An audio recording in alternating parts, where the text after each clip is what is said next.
Привет, друзья!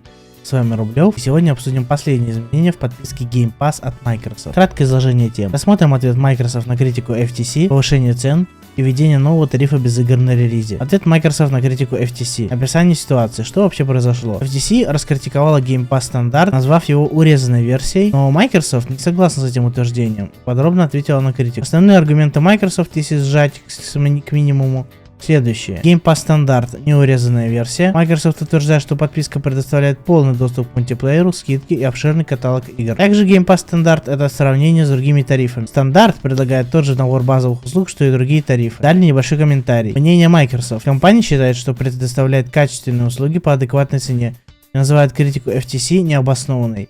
А также считает, что их пытаются окунуть. Компанию FTC пытаются окунуть Microsoft кое во что. И также, помимо этого, ссылается и поднимает вновь на публике эту тему, чтобы привлечь внимание торговой комиссии, антимонопольной комиссии США по монополизации рынка компании Microsoft. Типа они хотят ради этого это сделать. Сделали эту статью с критикой, подняли вообще этот вопрос и так далее. Критика повышения цен от FTC. Позиция FTC. FTC выражает обеспокоенность тем, что повышение цен на Game Pass негативно скажется на пользователях. Аргументы FTC сводятся к двум основным. Влияние на пользователей.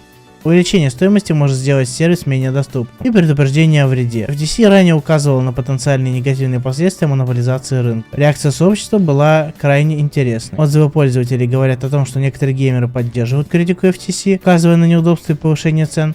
Некоторые же согласны с Microsoft. Подробности новых тарифов и изменения в подписках. Повышение стоимости. Xbox Game Pass стандарт, Xbox Game Pass Ultimate. Стандарт. Стоимость увеличивается, но сервис по-прежнему предлагает обширный каталог игр. Ultimate также увеличивается стоимость, но включены дополнительные преимущества, такие как доступ к EA Play. Новые тарифы. Тариф без игр на релизе. Новый тариф для тех, кто нуждается в доступе к новым играм сразу после их выхода. Подразумевает более низкую стоимость по сравнению с полными тарифами. Различия между тарифами на ПК и консолях следующие. На консолях и ПК предлагаются различные тарифные планы, что позволяет пользователям выбирать наиболее подходящий вариант. Заключение.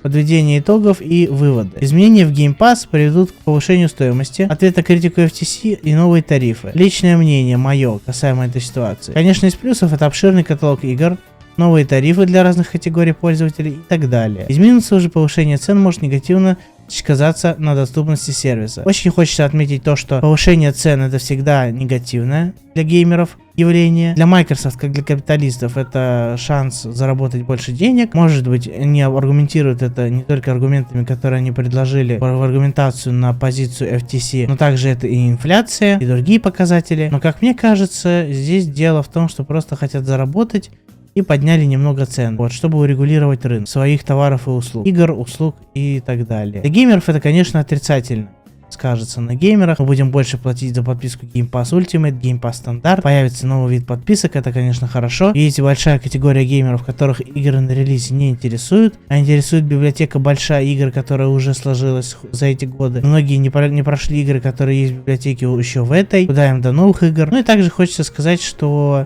новая подписка также может быть интересна и другим категориям геймеров. Помимо этого, важно отметить, что повышение цен, хоть и скажется негативно на геймерах, всегда повышение цен это негативно, но оно не такое радикальное, как мы могли подумать. Но, конечно, в ценах выгоднее брать в ценах на год, в ценах на 12 месяцев, на 6 месяцев и так далее. На 1 месяц это, конечно, скажется значительно. Друзья, что вы думаете об этих изменениях? Пишите в комментариях. Очень интересно ваше мнение на повышение цен на подписки Game Pass. Не забудьте подписаться на канал и нажать на колокольчик, чтобы не пропускать новые видео. Спасибо за просмотр. Подписывайтесь на канал, ставьте лайки. Всем до скорых встреч и до следующего видеоролика. Всем пока.